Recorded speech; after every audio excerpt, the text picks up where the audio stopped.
Justin Recla is an Army veteran and former counterintelligence agent. Now, he's a chief operating officer and what I'd like to call it, the chief seeker of the Superpower Experts. It's a network of programming that focuses on personal development, spirituality, and inspiration. And his message, simple: help others, do things better, and have self-dominion in everything that you do. Welcome back to another episode of the Skeptic Metaphysician. My name is Will. And I'm Karen. And unlike Mulder and Scully, we both want to believe. So we've embarked on a journey of discovery. We've talked to people deeply entrenched in the spiritual and metaphysical world. We've thrown ourselves into weird and wonderful experiences. I even joined a coven of witches. And wait, you joined a coven? Yep, all in the interest of finding something. Anything. That will prove that there's something beyond this physical, three-dimensional world we all live in. This is the Skeptic Metaphysicians. Don't be sad, because I'm sad enough for all of us. I am flying solo again today. Karen not with us at this time. Justin, I could not be more excited to have you on the show. Thanks for coming on. Thanks for having me on. I look forward to the conversation. Me too. I need to ask, first and foremost, right off the bat, superpower experts. What does that mean exactly? Quite the backstory on superpower experts. For those that don't know, my wife and I are both former counterintelligence agents with the U.S. government, and we like to joke around. It's like we're here from the government, and we're here to tell you that superpowers are real. But it's really superpowers was essentially the spiritual guidance that was given through Teutonia when we left government. When we left government, we had stepped out in the world and we started our own corporate counterintelligence firm, doing background checks, risk mitigation, and due diligence for B2B transactions. But along the way, we found ourselves coaching other people, CEOs and so forth, and helping them stand in their own dominion. So essentially, they didn't have to hire our firm because we were empowering them to do exactly what we were doing for them as a service. While we were happy to take their money, we were really more focused on wanting to bring about change and get people to think about business differently. But along the way, that created a coaching platform that was just originally just Tonya and I. We called ourselves Personal Power Experts. And after the fact, we learned that Tony Robbins has actually got the copyright on for all things personal power. And so it was timely when Tonya got the information. Like she literally had a calling that she's like, what are we doing here? And she turned to the divine and turned to prayer, and the next thing she heard was superpowers. And she's like, okay, but what? Why? And she was given the guidance to help awaken the masses, and superpowers was just how it came about. And yeah, we actually talk about real life superpowers: mind reading, psychic ability, intuition, empathy, and some Cat 2 level stuff that just came through as her body of work from being a social scientist and understanding people and in-group, out-group dynamics, and everything that we also did as agents, we've encompassed into our platform. And so it's been birthed as superpowers and superpower experts, and the Superpower Network is a collaborative coaching model because we recognize we don't have all the answers. And so we do it with the team. We broadcast our network out at a frequency that's designed to offset the lower vibrations of mass media. And we recognize that when we can work together and collaborate with one another, that coming together and this person hits their circle, this person hits their circle, working together, we're having an impact. Wow. So I love the fact that you just said it's a counter programming to the mass media, because I mean, that's really what, when I looked at your website and looked at your programs, you really are focused in raising consciousness, helping society wake up to the realities of why we're here, spirituality, whatever you want to call it. And a lot of the shows are very specific to certain modalities, and your whole family's involved in this, right? It's not just you and your partner, but your daughter's also part of it also, right? Yeah, our daughter, Recla, she's been in business since she was 2. When Tony and I left government, we made a pact that we weren't going to do anything that would not allow her to participate. And so we were very selective in where we participated, and we're very blessed to have found several business communities that became a part of, and started mentoring at and teaching at. And she sat in on all the classes. She just absorbed things. She got to learn from people like Bob Proctor and Les Brown and Bernie Dorman and some really powerhouses in the personal development field, encompassed around this business concept. And I love it. She recently just did an interview on ABC News, and she said that, she uses business as her modality of helping make an impact on people's lives. And, we're very blessed that it's not just that Tony and I helped raise her, but we had a community that helped us do it. And she's 12, and she oversees our internship program and oversees 2 of our production teams for the network as well. And she's also a coach. She does parent mentoring, and as part of our community membership, she's doing a monthly program called Kid Clarity, where parents can come talk to her and get some insights from a kid's perspective on how to build and manage relationships with their own kids. Wow, that is fantastic on so many different levels. First and foremost, the fact that you've got a 12-year-old who is self-aware enough to be able to provide insight at that level to adults, to grown-ups, but also they say that kids are a lot closer to the veil, the mysteries of life, right? So it's super intuitive, but not a lot of people pull the trigger, so to speak, on having their children kind of help them along on their spiritual journey.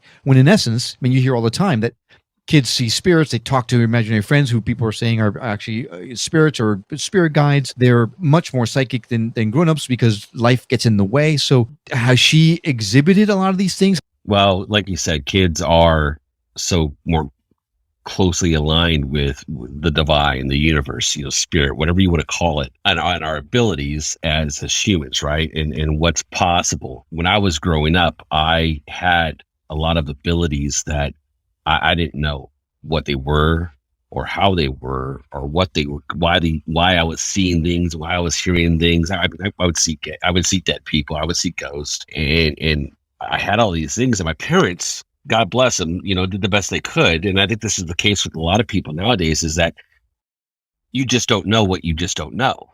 And I had no framework, and my parents weren't religious enough or weren't spiritual enough to be able to understand it. And so I got the typical response of, it's all in your head, right? And 20 years later, they apologized to me because they started to, as they continued on their own personal development, their own journey and understanding of how things work, they started seeing and experiencing some of the things that I saw as a kid, and later learned that the house that I grew up in was a hospice home where people went to die. So it all kind of made sense, and they were able to see it, and they apologized.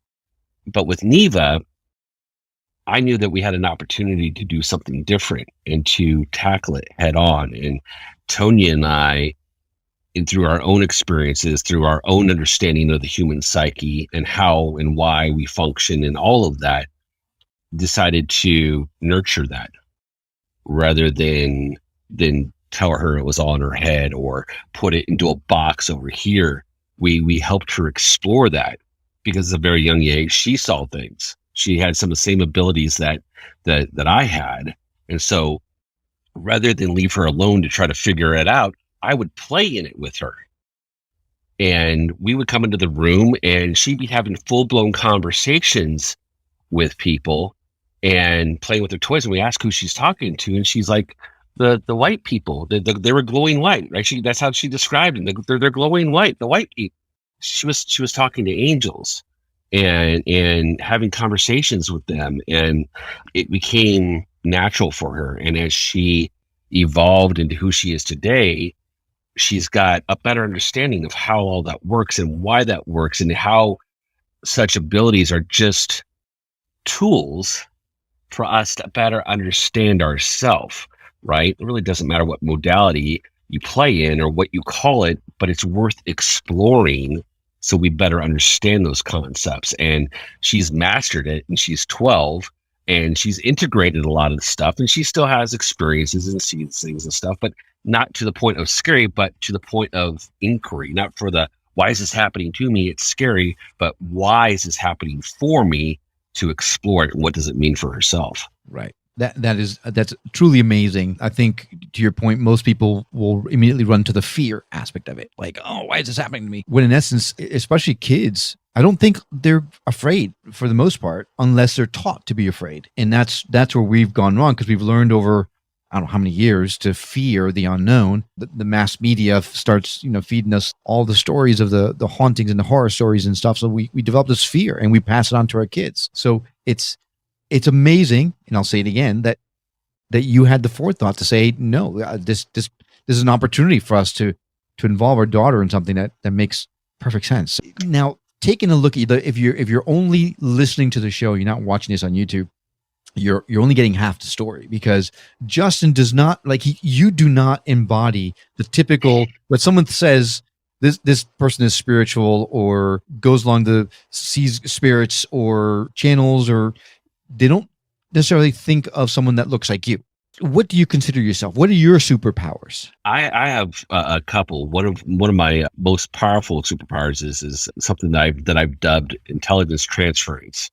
I'm able to take this information over here of what somebody puts into or describes as this modality, and I'm able to overlay it and translate it into other things that people can identify with in how it's received. So oftentimes when we talk about something, if it's not in a vernacular or in a construct we're familiar with, people will shut it. Or they'll turn away from it. They don't understand it. They don't want to attempt to understand it. I have the ability to be able to take information and translate it and filter it down to where it can be consumed by people at a level which makes sense for them, which has worked out really well business-wise, because my wife, Tonya, she operates in the abstract. She is up in the ether, communing with God and bringing forth information that I make sense because I've been on that journey with her for so long. And together we've been able to translate that information to where people understand it. And it's very high vibe. And you're right. I don't look like the typical woo-woo spiritual guy. I tend to, people either feel intimidated by me or curious. I go to get the oil change at the car dealership. And they're like, I didn't peg you for driving a minivan, and I step out of it. But then we engage a conversation. And it's like, oh, it's not the biker look. It's not, he's not big and scary. I'm very certain that I was given this look for a very particular reason, that I look the way that I do so I can introduce some of these concepts that we're delivering to the world of the body of work that we call superpowers, and share that with others. I think it's inviting to some to recognize that, you can be a man, you can be masculine, but at the end of the day, the only thing worth exploring is your own consciousness and your relationship to the divine, whatever that looks like for you. That's the only worthwhile venture that we have on this planet. And I think that's why I look the way I do. So people go, you know what, oh, that guy can do it, then I can do it. Yeah. Great point. We've been told time and time again, you can't judge a book by its cover and all that kind of stuff. This is good for everybody. Doesn't matter what you look like, what color your skin, whether you're male or female. This is all stuff that we're all going through, right? We're all going through this spiritual awakening, and it doesn't matter who you are. This means you, right? It's you too, right? It's not the other guy or the other girl. It's you, and no matter what you look like or how you live, this is important stuff to get through. So, you used to be counterintelligence agent. So I've got to ask the question, because I'm sure you've gotten it 1,000 times. Do you know all the secrets? If I would, I probably wouldn't be able to be here talking. Right. Good point. But let me assure you, this is part of the reason why we ended up breaking off and doing our own thing, and why we eventually left government was, at the time, Tony and I were civilians. Our careers as agents were done, but we were now contractors serving as teachers, and we were training new agents and putting them into the field. Between Tony and I, that we probably trained 4,000 or 5,000 agents that we put into the field over the 6 or 7 years that we were there together. And at one point in time, the military had come to Titonia to ask her to write a critical thinking class because she had a master's degree. She joined the military when she was 27 with a master's degree and had studied in things like critical thinking and so forth. And the military had recognized that, you know what, it's time for us to do things differently. We need to start training critical thinking to our agents. And in that, it was a 5-day course, and we taught things like in-group, out-group dynamics, ego deconstruction, right? Disc theory, NLP, all of the things that were tools that are designed to help us understand who we are. Because in the field as an agent, if your ego gets in the way, you're either going to get yourself killed or you're going to get your source killed, and you're going to fail the mission, right? And so we were teaching them how to come into a level of their own self-awareness. And it was at that point in time that Tony and I kind of realized, wow, this is bigger than us. We can't just share this with them. We have to take this out to the world. And that's what started our entrepreneurial journey. But along the way, we worked with some really cool people. I don't know if you're familiar with it or not. I've talked about this before in the past in other shows, but Project Stargate was a classified program that the government used. It was a remote viewing program that the government was using remote viewers to pinpoint locations of Russian subs off the coast of Cuba during the height of the Cold War. We actually worked with some of the very first remote viewers that were part of that program. They were teaching at the Counterintelligence Special Agents course. And through my own desire to better understand, I've been seeking my entire life. I've been in and out of, studying different religions. I've and understanding religion and how that works, and spirituality combined with the metaphysical and woo. I studied all of that. And then here I was working with the government alongside people who had taken the metaphysical and were using it as a tool for the military. So it had substance for me. And so I dove in even further. I studied things like tarot cards and remote viewing. I studied all of that and saw that, oh, wow, this is bigger. And so that combined with what we were teaching in the personal development space, the human psyche of understanding what makes us tick in connection with the spirituality and the metaphysical, that's kind of like what describes what superpowers are. It's all of that wrapped into one to serve one purpose, to bring people into their own consciousness and awareness of who they are and remind them of that and who they are in the world. Project Stargate. I think there was, I've heard it called something else, but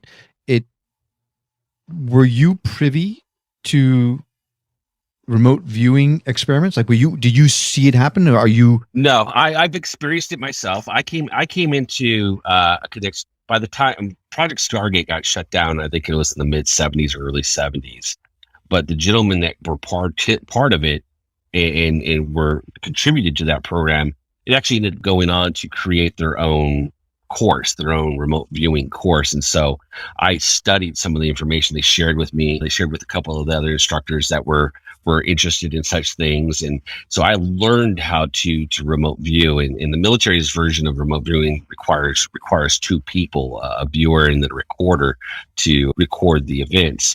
There's different modalities of remote viewing, but the method that the military used, at least the ones that I was shown and taught, were very specific for very detailed reasons and so forth. But I was, unfortunately, I'm a little bit young to have participated in Stargate itself. But the fact that, for me, it was the fact that the government was exploring such things gave validity to the metaphysical that allowed me to wanted me to that. Gave me the opportunity to dive into those even more. Right. Makes sense. Now, wait, what's the difference between remote viewing and astral projection, or are they the same thing? My understanding of astral projection is that astral projection is like you're actually taking and going somewhere with your spirit, your energy, and so forth. Whereas remote viewing is you're just looking at things. And the way it was explained to me is the concept of the Matrix, the idea of the Matrix, the movie The Matrix, and so forth. Sure. It's got a lot of different roots, but the term itself, from what I understand, actually originated in Project Stargate, because they used the term the matrix as the energetic field, the energetic grid that surrounds the earth, that allows remote viewers to tap into, to be able to go and transfer different places. And so the term the matrix, from my understanding at least, originated from Project Stargate. And then of course it's been taken and used and shared and done, all other places, but that's at least how they used it in Project Stargate. Wow. That's amazing. For someone that wants to start looking into this kind of thing, who is curious about spirituality or is curious about spiritual development or personal development or ascension, awakening, whatever you want to call it, what's the best way in your estimation for someone to do that? Start seeking. Start asking questions. First and foremost, the easiest thing for you to do is that everything in your own life, instead of looking at it through a victim lens, ask yourself, why is this happening for me? And just asking that one question in everything that you do, every moment of every day, will start to train the synapses in your brain to start looking and seeing the world differently. Start reading books. Go through all the classics, right? Think and Grow Rich by Napoleon Hill, right? Outwitting the Devil. All of anything that piques your interest, pick a topic, it doesn't matter, but just start studying, start exploring. You can pick one of the shows on the Superpower Network and start just listening to one episode a day, because the conversations that are being had there are in a different frequency, in a different way of viewing and experiencing life. And the network is really designed to attune people to a higher frequency, to get them into the place that supports their own seeking. You bring up your network, and I'm glad that you did, because I'd love to dive a little bit further into it. I'm looking at your website right now, and I'm looking at all the programs that you have, and you have a vast amount of programs, and each one is different. From sex, love, and superpowers to your daughter, superpower kids, right? We can change the world. You've got We Rise. You've got superpower in business. Like you cover so many different topics. Like to your point, there are different vibrations for each one.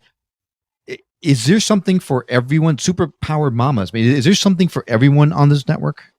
Yeah, if you're seeking and you're wanting to explore different realities, if you want to explore the metaphysical, if you're wanting to explore your own consciousness, we've got a show for it. We've got a high frequency healing, which deals with different healing modalities. We've got Superpower Mamas, which takes a different perspective on raising conscious children.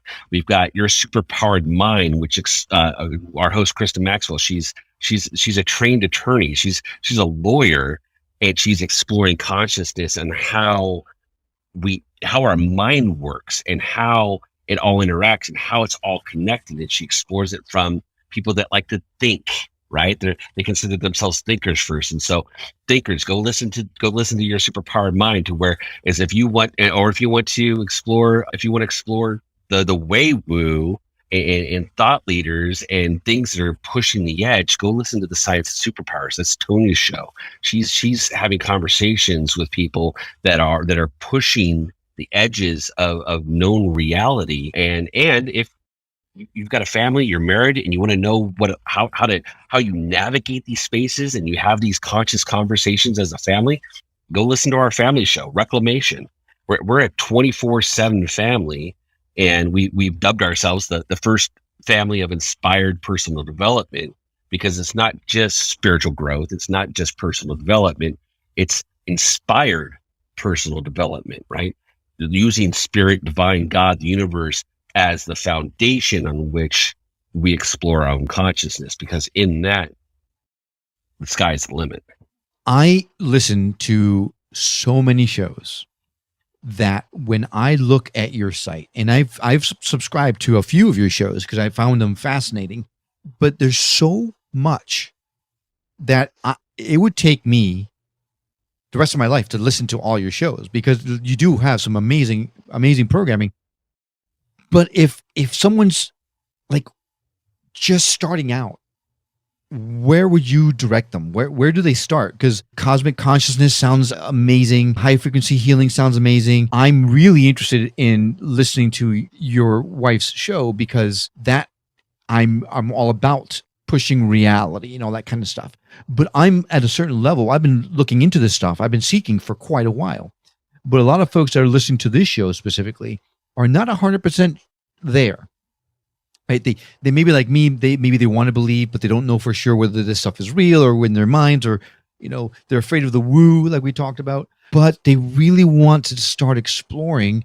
And when you look at something that says cosmic consciousness, it could be a little intimidating. So do you have something that you would recommend if you're brand new to this stuff? Here's where you start. Well, it's funny because there are so many starting points to take into consideration, right? Because my experience, for instance, came from, I started off in the church and then left the church, studied religion, understood religion, and then found my way back to Christ 2 years ago when I was baptized with my daughter. And along the way, I've incorporated tarot cards, remote viewing, I talk to God, I channel, I've incorporated all of those things as tools to understanding my relationship with the divine, with nothing but a desire to understand myself and my relationship with God. And so it really depends on where you're coming from. Somebody like you've been seeking for a while. You understand some of these higher concepts, so you can probably dive right into like the show Disrupt Reality, Cosmic Consciousness, and the science of superpowers, right? For somebody else, depending on where you're starting, if you're outgrowing the construct of religion in itself, start looking other places that really start setting a framework for what's possible outside of the boxes that have been created by religion. Right? Explore some. Wayne Dyer's stuff is amazing. Read some of his stuff. It's great entryway into understanding what's beyond. Look at some of Deepak Chopra's early stuff, the Third Jesus, right? That's some great stuff there. Napoleon Hill really ties in that personal development aspect as well. Start looking and start reading, just finding things that resonate with you, recognizing that every modality, everything is saying the exact same thing, just using different vernacular. Find something that works and resonates for you. For our shows, if you're business minded, go to incorporating superpowers. You'll see we keep things it's at the business level, right? It's real world stuff. It's talking with people that are doing things different, but the conversations that are being had are from a different construct, from a different perspective on how to do business, right? Go watch Neva's show. Go watch her old Superpower Kids shows, and you can kind of see some of the silliness that's wrapped up in it, and playfulness from a kid's perspective, right? If you want to get real, go listen to the Reclamation show, because we get raw, we get real, we're talking in transparency some of the stuff that we have been through ourselves as a family and what that looks like. But best place to start: open a book.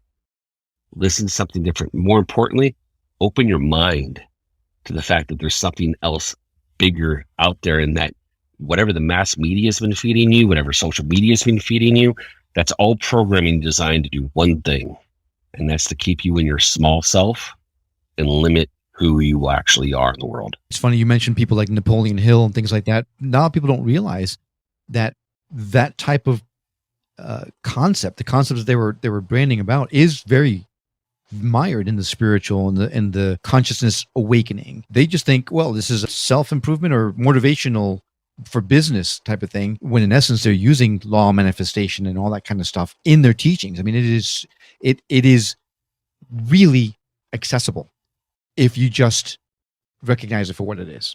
Yeah, don't be afraid. Have the courage just to start exploring. Have the conversations, right? I love the backstory that you shared with me in your own journey, and how you got the actual proof of, oh wow, this is actually real, right? And oftentimes, in all times, and the movie The Matrix, right? When I'm going through it again because I'm gearing up to watch the new one that's coming out here this year. Me too. The new series, right? I'm getting ready to watch it. Well, I love it because it's resurrection. And when Neo goes into the Matrix for time and he comes out of the construct after fighting Morpheus, right? He goes, oh, he's like, it's blood, right? He's like, I didn't think it was real. He's like, well, your mind makes it real. If you don't take anything else away from that movie, but that right there. It's your mind that makes it real. Belief is everything, right? Science has proven that the desk that I'm sitting in front of, right, that I'm sitting behind right now, I can touch it, but science has proven that there's more empty space in this desk than there is actual matter. So how is it then that I can touch it? Well, folks, that's the matrix. That's kind of how it works. Why is it solid? Because I believe in my subconscious programming, through social programming, through everything, that it's real. But if I were to train myself to believe that it's not, at every ounce of my being, I could probably put my hand through it. But I had to believe it, all of me, to do such. I mean, you bring up things that yogis in India have been doing for so many years, right? You hear stories of people levitating. We interviewed a gentleman who was telling us about one of his masters was able to secrete water from his hands or had fire coming into his hands. All these different superpowers, I guess, for lack of a better word, they feel it as a nuisance. It's just a secondary side effect to the road to their self-enlightenment. We just did an interview with someone who had a near-death experience, and her experience was a very devout Catholic woman who had been taught that if she was bad, she was going to hell. She was good, she was going to heaven. And when she was put into a coma because of a health issue that she had, she ended up going to hell because that's what she expected that would be what happened. So she experienced all these terrible things in her NDE. And then when she started changing her thought process to one of more aligned with God, she ended up getting shot up into heaven, at which point she was told, no, you've got too much work to do. You got to go back. Where her whole message was, I created that. You don't have to go to hell, right? If you don't believe that you're going to go to hell when you die, you won't. But you have to really, truly know that when you die, this is what happens, right? We talked about What Dreams May Come, the book and the movie, that when you die, everyone had their own personal hell or their own personal heaven, because for sure enough, whatever you believe is 100% real for you, right? Well, yeah, that's my concept of hell is slightly different. I don't think you have to wait for it. I think most people live in an existence that is hell because they get up every morning, go to their 9-to-5 job, rinse and repeat. They might see their family on the weekends, and then they're just waiting to die, or they're waiting for some miracle, maybe hitting the Powerball, whatever it is, right? And it may not be. You might have a great life, but even in just small things like getting into a fight with your spouse, and it's the same fight over and over. It's a hell loop, right? The behaviors don't change, right? The reality doesn't change. The constructs don't change. Your friends don't change.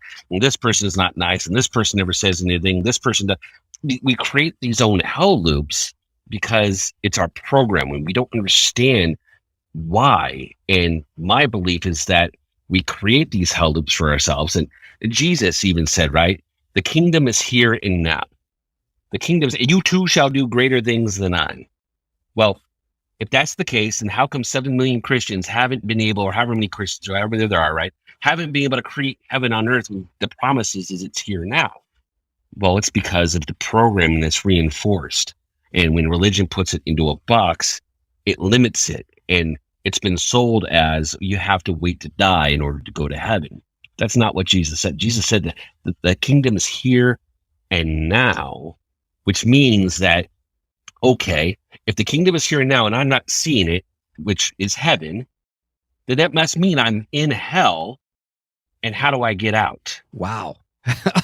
That is a heck of a thought. So you started in religion, moved away from it, looked into tarot and astral projection, remote viewing, all that kind of stuff, and then found your way back, were baptized. But I'm hearing that religion is not really your thing, but rather spirituality, right? So one of the messaging that I get all the time from people who are uber religious is, why are you looking into that stuff? All that stuff is the tarot. That's all the devil. That's the devil's work. So how do you reconcile that within yourself? It's easy because I've played in those areas. I understand that the tarot is just understanding their arcana and the 72 major arcana that make up the human psyche. and that they aren't of the devil. They are just tools to remind us of, if this card comes up, then I should probably take a look at that within my own psyche and understand, why am I doing this? Why am I seeing this? Where is this showing up in my life? And how do I improve upon it? How do I come into awareness and harmony with it? They're not tools used to worship the devil, right? God created everything, right? God created everything. Then how did we come to tarot? Now, a lot of people argue that that was man-made. I argue that they were tools that man used as a mechanism to better understand their relationship with God. And that's it. And it's, for me, God's not a choice. Salvation is but God is not a choice. You can't remove God from reality, right? When we do, we get the chaos. We get the chaos of the world. And if we're stuck in our own personal hell because we removed God and we're left to our own constructs, then how do we get out of that? Well, one, we have to realign ourselves with the divine. And then we have to start understanding who we are, unprogramming our own behaviors to come more in alignment with God and that purpose. Because when we do, Spirit guides us. We don't have to do anything. I live a very blessed life because of that, because I lean into Spirit. I trust God to do that. For me, it was the moniker Christ. I accepted Christ because he gave us 2 rules, and the church threw a whole bunch more on top of it. But the 2 rules that Christ gave to us, right? Love God, love each other. And the only way that we can do that is understanding ourselves, understanding our biases, understanding our own judgments, understanding our own fears, and coming into alignment in a frequency of love that allows us to connect with everybody outside of the zone of judgment. It says, if you're not me, then you're big, bad, and scary. Because the fact of the matter is that the people that we see in our life are just a reflection of ourselves. And believe it or not, when you work through those different layers, those people that you're seeing in your reality, if those archetypes no longer serve you, those people just magically disappear and fade away from your life.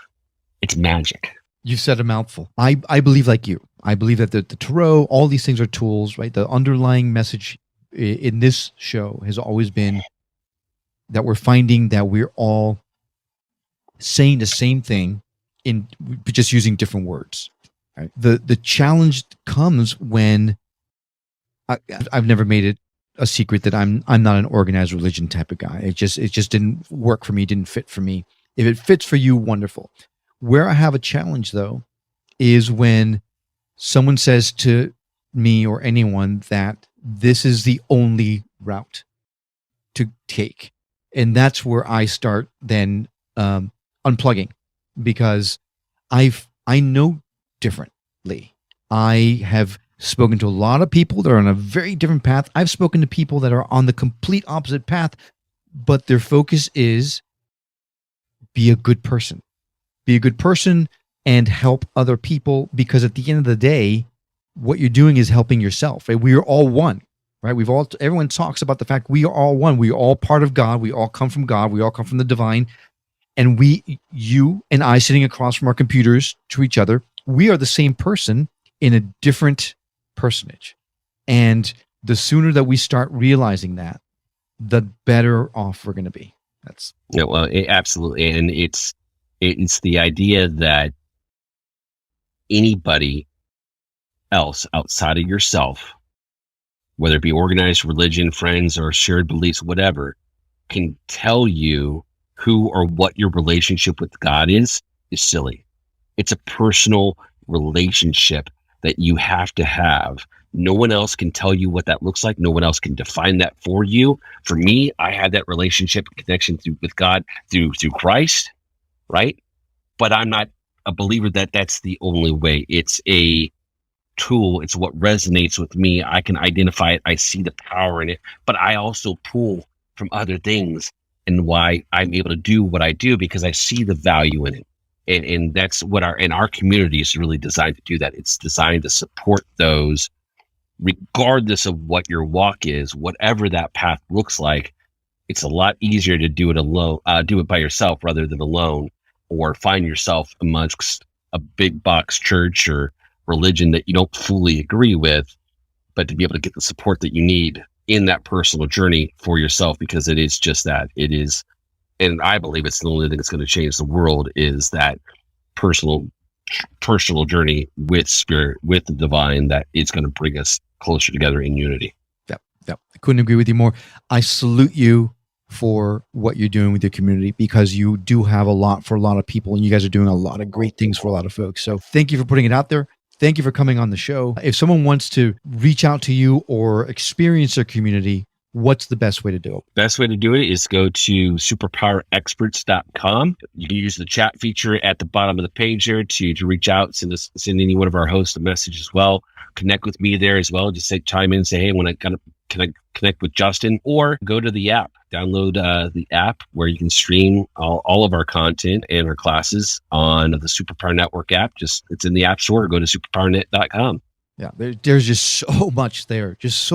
That we could, I mean, if we dove down into each of the individual things that you offer on that site, we would be here at least a month, because there's just so much. So I would encourage you to take a look for yourself. There's a lot of really incredible resources right there that are readily available to anyone who wants it. So, Justin, I'm honored that you came on the show. Thank you very much for coming on and spending some time with us. Fantastic. Thanks for having me, Will. I want to thank you for coming along on this journey of discovery.